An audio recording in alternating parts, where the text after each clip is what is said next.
depuis 1998 ci la Jamra jëkk a attaqué l'organisation de Miss Jongama 99 ñu attaqué l'organisation de Miss Sénégal presse bi yëpp dal ci suñu kaw ndax on avait amené des preuves que comité d'organisation Miss Sénégal ak Miss Jongama s'était infiltré par des macros qui travaillaient pour le compte de proxénètes internationaux yuy promettre les candidats à l'élection de Miss des monts et des merveilles ay voyages ay bijoux ay lu ne gëmloo leen lu ne mepp leen piéger leen ndekete yoo c'était pour les entraîner dans un circuit de proxénétisme de luxe loolu la Jamra waxoon waaja qui est un animateur à la RTS dañuy leb turam ndax par élégance comme que génn na àdduna rafetul ñuy tudd turam waaja ne daf ñuy porter plainte presse bi yëpp ànd ak moom mais Jamra waxul dëgg Jamra exagère am na benn journal sax dont j'ai toujours retenu le titre dafa ne Jamra 2 points ou l'art de tout enfler te ñun daal dañuy enfler rek comme taab ba nag enfler na ba toj tey mooy li ko ci di wax rek li ci kanam rek lu gën alors bu ko defee li yàlla defal dogal tey moo di kenn mënul woon imaginer que buy bi kaka nar a toj ba dëgg feeñ tey comme quoi que comité d'organisation Miss Sénégal c'est une mafia kenn mënul woon imaginer ne dëgg gi dana jóge ci Miss yi ci seen bopp muy ki nga xam ne moom la ñu fal ci édition 2020 bi kenn wañaarul loxo kenn sexalu ko suukar moo waxal boppam def des révélations extrêmement graves ci anam bi nga xam ne ci lañ leen di dugal ak leen entraîner ba ñu dugg ci seeni candidature Miss yooyu expliqué na ko mu expliqué aussi naka lañ leen lala leen dëgg sërëx ginnaaw bi nga xam ne nii y avait des donateurs yu leen dikk asamaan ak suuf ak la ca diggante ba ci wàllu voyage ci wàllu promotion ci wàllu lu ne naka lañ leen lala leen dëgg sërëx ba yóbbu leen ci ay hôtel ba noppi ay naar yu jógee Dubaï fekk leen fa ñu naan leen waaw ñii c'est des personnalités war ngeen leen wéttali wax ak ñoom loolu lu mu jotee avec l'élection de Miss Sénégal c'est pas du racolage c'est pas une forme de prostitution déguisée alors loolu moom la principale victime bii nga xam ne daf ci jëlee ëmb moom la wax absolument parce que ndaw si dañ ko war a remercier ndax lay Jamra yàgg di ñaxtu depuis 22 ans parce que c'était en 98 ñi naan Jamra exagère moom en tant que actrice du milieu rawatina occupé woon le premier rang du podium édition 2020 moo taxaw tey def révélation yu grave yi dimbali na ñu bari ñu daan noppi te toroxal nañ leen ëmbal leen ñu avorté kon foog ñu gërëm ndaw si te dañ ko jàppale nag parce que Jamra dana ko jox avocat gratuitement ñu défendre ko jusqu'au bout alors ndaw si elle a pris son courage à deux mains dal di wax li xew naka lañ leen diggee monts et merveilles gëlëmal leen naka lañ leen lala leen dëgg sërëx yóbbu leen ci hôtel ndekete yoo am na naar yu dagg billet avion jóge Dubaï ñëw fii pour di fooy ay doomu jàmbur ndaw saa ngi ni ëmb topp na ko ci ndaw saa ngi ni wasin dans l'abandon et dans n'est-ce pas le plus total ndaw saa ngi ni doom ja mu ngi ci juróomi weer te ba léegi kenn xamul baayam kon la ka dal metti na alors bu loolu amee nag la ñu yaakaaroon te doon ka ñaan yàlla am na mooy li tubaab di wax naan les langues commencent à se délier xam nga bu doon moom rek moo wax benn waaye tàng xol la dafa am lu ko metti rek waaye Miss Matam wax na Miss Saint-Louis wax na ak yeneen i Miss mat nañ juróomi Miss te am na kenn ci Miss yi nee na benn ministre président Macky Sall moo ko ëmbal kon affaire bi lu sérieux la du affaire yu caaxaan ay kilifa ndekete ñooy fooyee Miss yi su ko defee nag ñu ngi sant le procureur sëñ Bassirou Gueye bii ci guddi 4 heures du matin lañ ko alerté communiqué bi gis ngeen ko à travers la presse ñu ngi ko doon demandé mu auto-saisiru def na ko voilà bu ko deful woon danaa ne deful tous waaye dama pop affaire politique tege fee Jamra daf ko interpellé 24 heures après rek mu daal di def li muy def ubbi na une information judiciaire pour ñu situer toutes les responsabilités ndax lii dafa war a leer tey ndax affaire Miss jeex Sénégal alors kon loolu procureur def ñun dinañ nee nañ ko baax na waaye c'est insuffisant parce que Jamra dafa yaakaaroon ne li procureur war a jëkk a def mooy jël une mesure conservatoire en retirant la licence ba pare daal di dissoudre le comité d'organisation loolu la waroon jëkk a def dafa leen war a nasaxal dama seeni laaf waaye ba tey baax na parce que wàññi ci benn lay doole bu loolu amee nag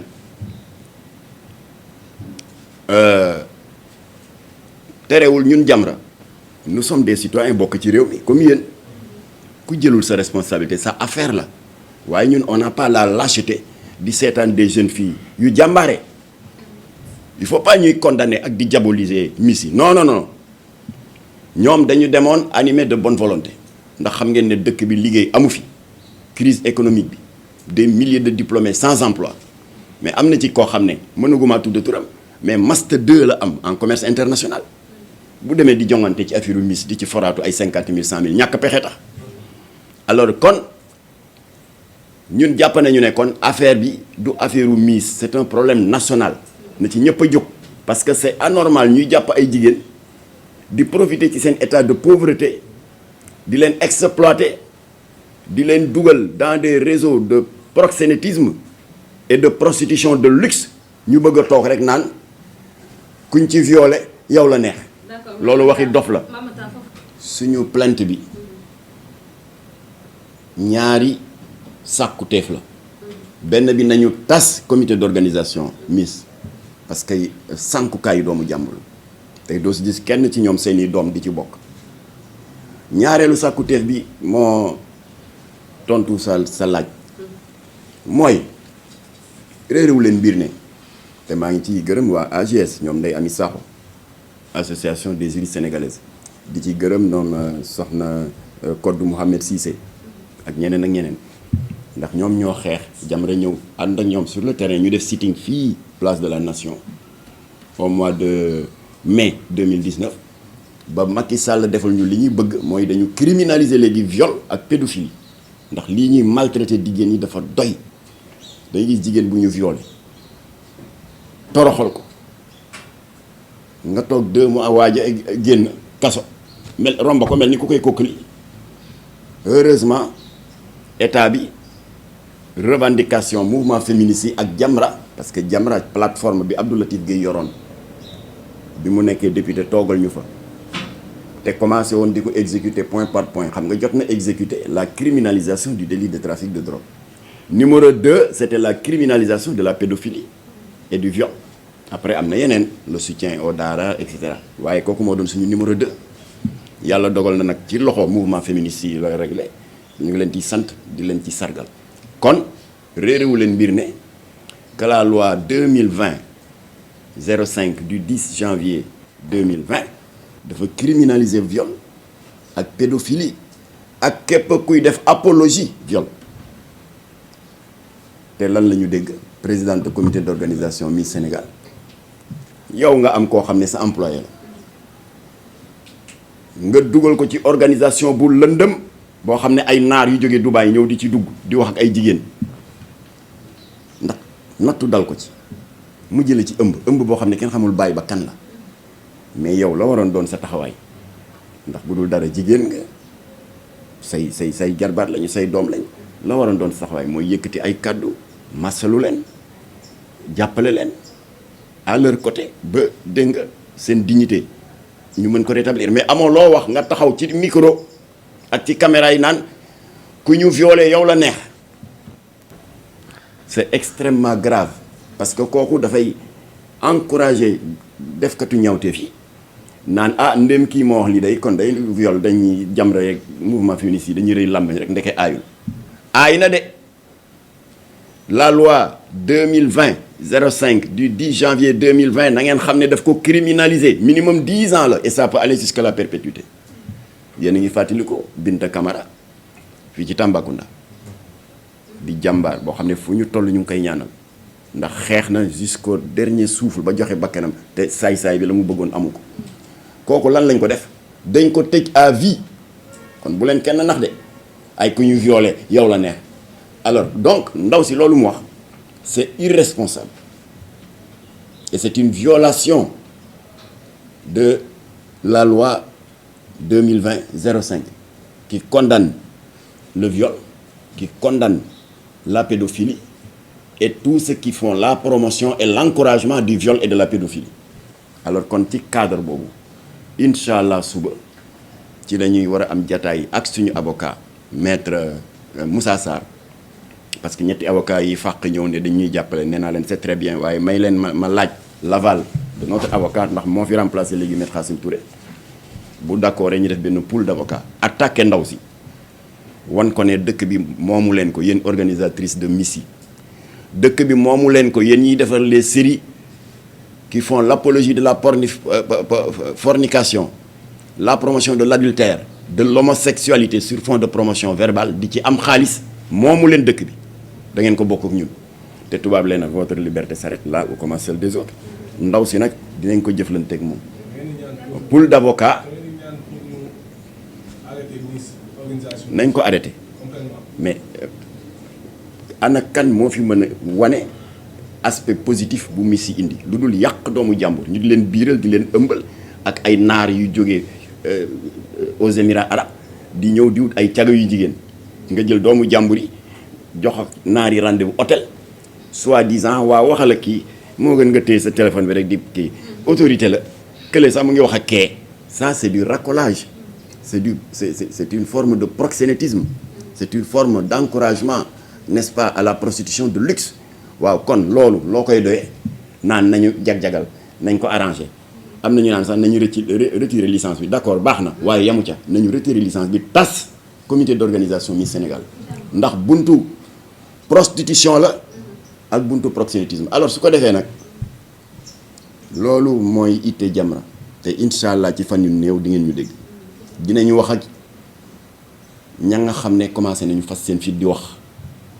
parce que ñu ñëpp amoon nañu seen naqar am seen gàcce am seen kersa denc ko waaye ndaka la kii wax rek làmmiñ ñi daal di yeewu moo tax kii ñu ngi koy gërëm li mu fas fitam wax dëgg la neexul ñu di la xamal leen ni tant pis Tariq Ramadan coowam li lan la ça fait 15 ans ba nee nañ ba mu defee ay mbir yi du yoon caabi féete na ko ginnaaw loolu yoon jàppul loolu waaw prescription amul au niveau de certains délits pénaux alors bu ko defee balaa ma de ñu naan du mujj fenn ana ñu doon wax député trafiquant de passeport diplomatique du mujj fenn du ñëpp ay jëkk nañu yuuxu ba procureur saisir Moustapha Niasse président assemblée nationale ba xawi nañu seen muraanu kiiraay ñu ngi leen di atte ana ki fi trafiqué woon faux billets yi ñu naan déedéet ci parti Macky Sall la bokk fu mu mujj xawi nañu malaanu kiiraayam nangu mandat député bi dugal ko ci kaso bi ba bu yàggul la génn il est sous contrôle judiciaire kon bàyyi leen naan lii du mujj fenn justice bi président Macky Sall la moomu ko justice bi ñun ñëpp ñoo ko bokk dafa nekk une institution exécutif mooy dégg nga bi mu yor moom ak gouvernement législatif mooy fii pencu ndaw réew yi nekk te ñun askan wi fal député yi ñu toogal ñu fa et le judiciaire mooy ñiy atte c'est des patrimoines nationaux nañu gëm suñu bopp te xam ne ñoo ko moom li ñu bëgg la ñuy defal barka démb amuloon ay préfet ak sous-préfet opposition bi déposé ay liste ñu def seen combine daal di rejeté yëpp ñooñu daal di dem saisir justice daal di wàkkirlu ci yàlla jox leen dëgg daal di jox magistrats yi fit ñu xotti les arrêtés préfectoraux alors du dañ doon wax naan mujjewul fenn waaye les listes de l'opposition ont été rétablies dans leur droit kon nag lii itam ñun dinañ ko topp ba mu jeex ni ñu toppee woon affaire infidèle bi doon defloo actrices yi ñuy futteeku di def striptease à l'américaine simmi string teg simmi soutien teg simmi slip teg loolu mosu fi am moo tax infidèle a été suspendu 4 mois ñu aaye ko de diffusion sur toutes les stations télé du Sénégal juillet ba novembre mu ngi doog a ñu ngi koy yoon a ngi koy doog a réhabilité ana cirque noir dañu ne woon kenn mënu ci dara parce que ci réseaux sociaux yi la procureur moomul YouTube ba Jamra saisiré yoon nañu que c'est la brigade spéciale de cybercriminalité moo koy toppatoo ñu saisir leen ñooñu rendre compte procureur jàpp leen tëj leen 17 jours de prison ba ñu génnee ñu fëgg leen 2 ans de prison ferme avec sursis pour le producteur et 6 mois pour les acteurs. ana ñaari fóonantekat yooyu doon fóonante góor ak góor fii ci esplanade du Grand Théâtre du day wax naa li du mujj fenn ñu jàpp leen tëj leen weer dëkk bi dafa am yoon bu ku nekk toogee ne du mujj fenn Sénégal day màbb voilà kon nag ñun dinañu jël ba mu jeex tàkk li ñu yoon may parce que dafa doy ñu jàpp ay doomu jàmbur ñàkkum liggéey bi ci dëkk bi crise bu ci dëkk bi nga gis jigéen bu am jom am diine ne xaaral ma dem tenter sama sens nga boole ko ak ay naar yu wëyu ñu jox ko rendez-vous hôtel yàq ko ëmbal ko loolu dafiy jeex kon nag ñun maslaawuñu waaw nañu dindi licence bi nañ ko suspendre Jamra dana xeex pour ñu dissoudre comité d'organisation Miss Sénégal ndax dëkk bu tedd bii Bamba tëdd Maodo tëdd fi Baye Laye tëdd fi ku ko bëgg a toroxal yaay torox incha allah.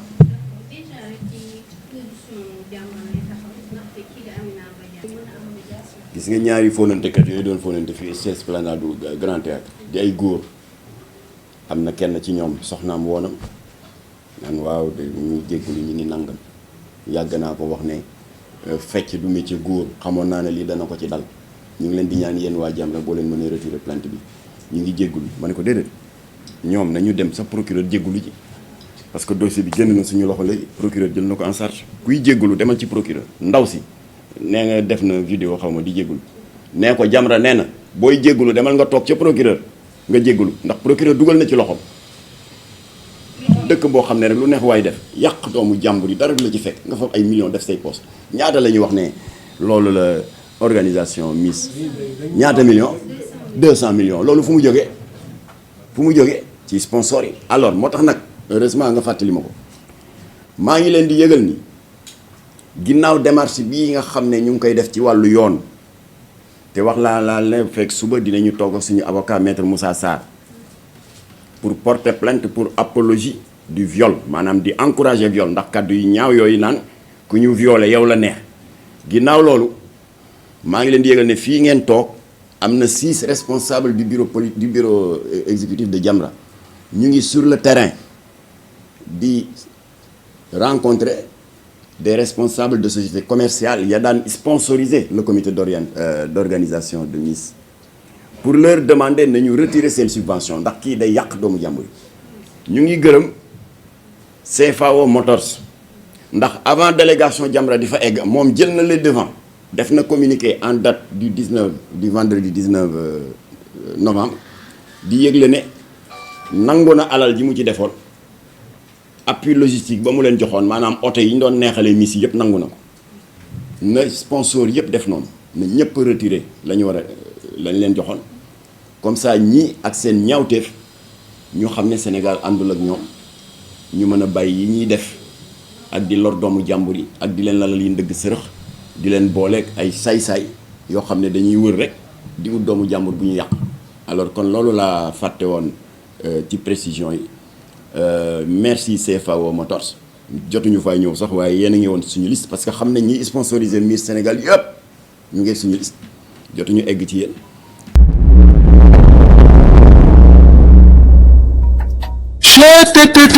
yow sawaay yow fu ñu la fekk yaa ngi ci kanamu ordinateur bi wala sa kanamu tablette ba sa téléphone portable lu xew mais damay lire ay information waaw xoolal boo bëgg am ay information yu leer nañ et en temps réel duggal ci www.senegal7.com ay information yu wóor man de maa ngi application Sénégal 7 lépp lu xew dama koy jot ci sama téléphone ci tàng bi te nag application Sénégal 7 am ko yomb na da ngay dugg ci Play Store wala Apple Store nga télécharger ko rek xam li xew ci réew mi ak la xew ci bitim réew te nag dara du ci ump. Vous voulez des informations en temps réel? Cliquez sur www.senegal7.com. Sénégal 7, le roi de l'information en temps réel.